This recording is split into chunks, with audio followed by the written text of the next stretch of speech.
Mr. Speaker, for over 3 decades post-Tiananmen Square massacre, Congress was deeply divided, not between Republican and Democrats, but among the majority here and in the Senate, who favored unfettered engagement and trade without serious human rights conditionality. Indeed, President Clinton delinked human rights and trade on May 26, 1994.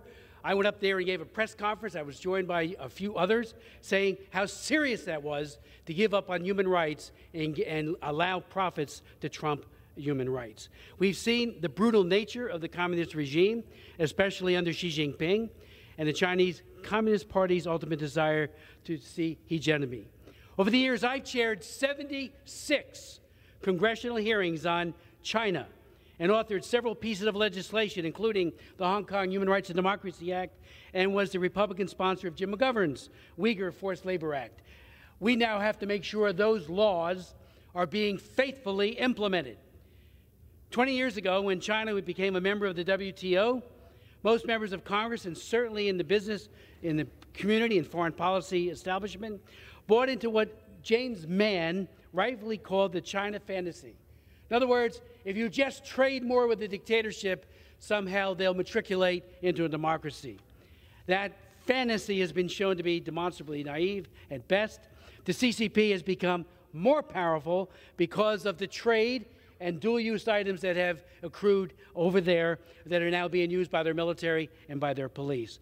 I would note parenthetically, I chaired 2 hearings on why China should not be invited into the WTO, and no one listened.